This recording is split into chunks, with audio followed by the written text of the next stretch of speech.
देख लेते हैं खबरें रफ्तार से। प्रदेश कांग्रेस कमेटी की वर्चुअल बैठक आज 12 बजे होगी, जहां प्रदेश में बढ़ते कोरोना संक्रमण से उपजे हालात पर चर्चा होगी। कांग्रेस कमेटी की वर्चुअल बैठक में राजस्थान प्रभारी अजय माकन, प्रदेश कांग्रेस कमेटी के अध्यक्ष गोविंद सिंह डोटासरा और सीएम गहलोत शामिल होंगे। 12 राज्यों ने हर उम्र के लोगों को मुफ्त में वैक्सीन लगाने का ऐलान कर दिया है। 1 मई से देश में 18 साल से ज्यादा उम्र के लोगों को वैक्सीन देने का केंद्र सरकार ने फैसला लिया है। वैक्सीनेशन के 100वें दिन राजस्थान सरकार ने प्रदेश को बड़ा तोहफा दिया। सीएम अशोक गहलोत ने ऐलान किया, 18 साल से ज्यादा उम्र के करीब 3 करोड़ लोगों को इसका फायदा मिलेगा। राज्य सरकार इसके लिए 3000 करोड़ का खर्च उठाएगी। चिकित्सा मंत्री डॉक्टर रघु शर्मा ने प्रदेश सरकार के मुफ्त वैक्सीन के फैसले को ऐतिहासिक बताया। उन्होंने कहा कि अगर केंद्र सरकार पहले ही वैक्सीन के खर्च कोई जानकारी देता तो बजट में ये किया जा सकता था। देश में कोरोना के खिलाफ चल रहा वैक्सीनेशन प्रोग्राम ने 100वां दिन का पड़ाव पार कर लिया। 16 जनवरी से अब तक देश में 14 करोड़ 8 लाख 2 हजार से ज्यादा लोगों को वैक्सीन दी गई है। एक्सपर्ट्स के मुताबिक कोरोना की तीसरी लहर को रोकने के लिए देश की 70% आबादी को वैक्सीन लगाना जरूरी है। बड़ी आबादी को वैक्सीन देकर इजराइल और ब्रिटेन कोरोना के केस को नियंत्रित करने में सफल रहे हैं। पीएम केयर्स फंड के जरिए पूरे देश में 551 पीएसए ऑक्सीजन प्लांट लगाए जाएंगे। ऑक्सीजन प्लांट्स जिला मुख्यालयों के सरकारी अस्पतालों में लगाए जाएंगे। प्रधानमंत्री ने ट्वीट कर कहा कि हर जिले में ऑक्सीजन प्लांट बनाने से ऑक्सीजन की समुचित उपलब्धि सुनिश्चित होगी और इस फैसले से लोगों को मदद मिलेगी। देश में 551 ऑक्सीजन प्लांट्स लगाने के पीएम के फैसले पर गृह मंत्री अमित शाह ने धन्यवाद दिया। उन्होंने ट्वीट कर कहा कि पीएम के इस फैसले से ऑक्सीजन की कमी दूर होगी। रक्षा मंत्री राजनाथ सिंह ने भी पीएम के फैसले की सराहना की। उन्होंने ट्वीट कर पीएम को धन्यवाद दिया और कहा कि इस फैसले से जिला स्तर पर ऑक्सीजन की कमी दूर होगी।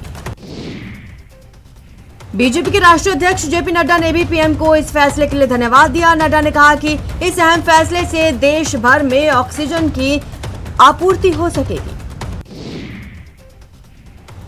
कोरोना संकट के बीच पीएम मोदी ने मन की बात की। पीएम मोदी ने वैक्सीन को लेकर अफवाह से बचने के साथ सभी से वैक्सीन लेने की अपील की।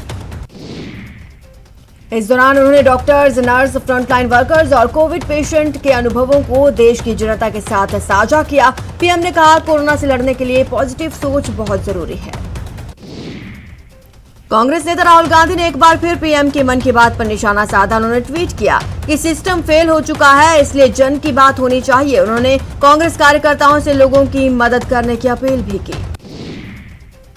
दिल्ली में अब लॉकडाउन 1 हफ्ते के लिए बढ़ा दिया गया है। दिल्ली के सीएम अरविंद केजरीवाल ने इसका ऐलान किया। उन्होंने कहा कि संक्रमण के खिलाफ लॉकडाउन ही आखिरी हथियार है। सीएम केजरीवाल ने ऑक्सीजन की कमी को लेकर देश के बड़े उद्योगपतियों को चिट्ठी लिखी है। इसमें उन्होंने ऑक्सीजन के लिए मदद मांगी है। लिखा है, आपसे जो हो सकता है वो जरूर कीजिए।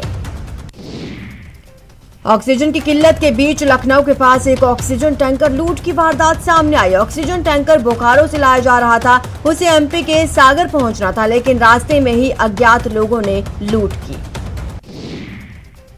कोटा में कोरोना पॉजिटिव मरीजों के साथ साथ मौत के आंकड़ों में तेजी से बढ़ोतरी हो रही है। पिछले 24 घंटे में 8 मरीजों की कोरोना के चलते मौत हो गई।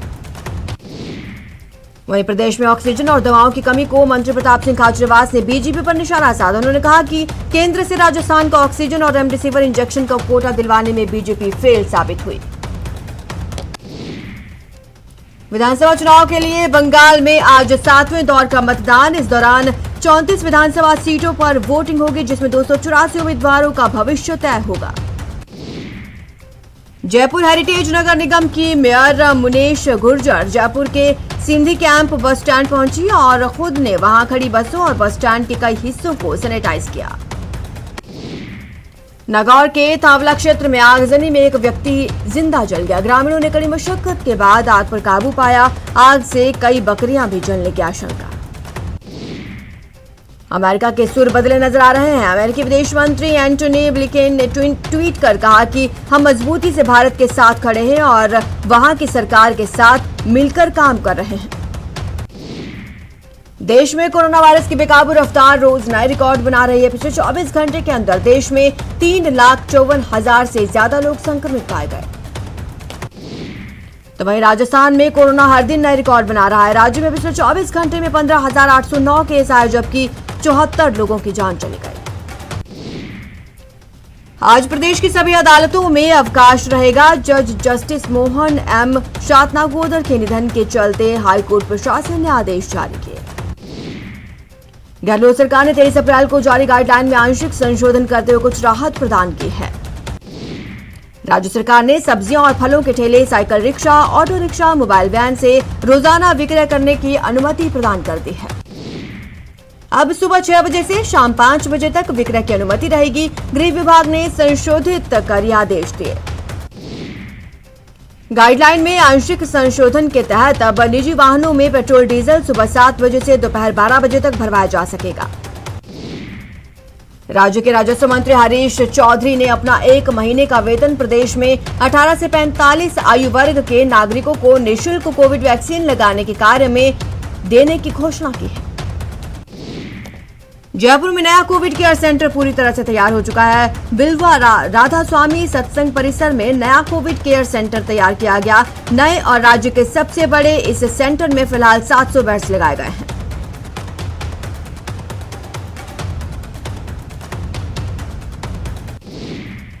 राजसमंद जिले के एक खेत में अज्ञात कारणों से आग लग गई, जिससे हजारों रुपए का नुकसान हो गया।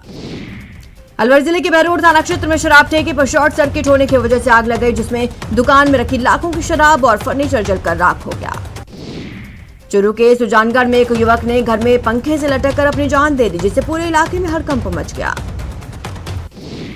कोटा में ट्रिपल मर्डर की सनसनीखेज वारदात को अंजाम देने के मामले में पुलिस ने एक और आरोपी को गिरफ्तार किया।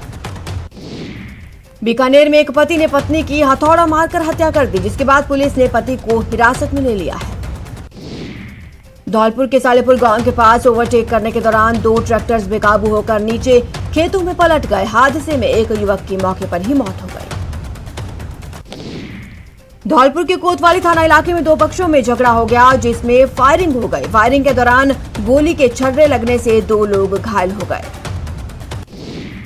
जालौर में पुलिस ने अनुशासन पखवाड़ा के दौरान कार्रवाई करते हुए सब्जियों के ठेलों पर तोड़फोड़ की, जिसका वीडियो सोशल मीडिया पर वायरल हो रहा है। झालावाड़ में पूर्व विधायक कंवरलाल मीणा के खिलाफ उनके अस्पताल में इलाज कराने गए दंपति ने मारपीट करने को लेकर मामला दर्ज कराया।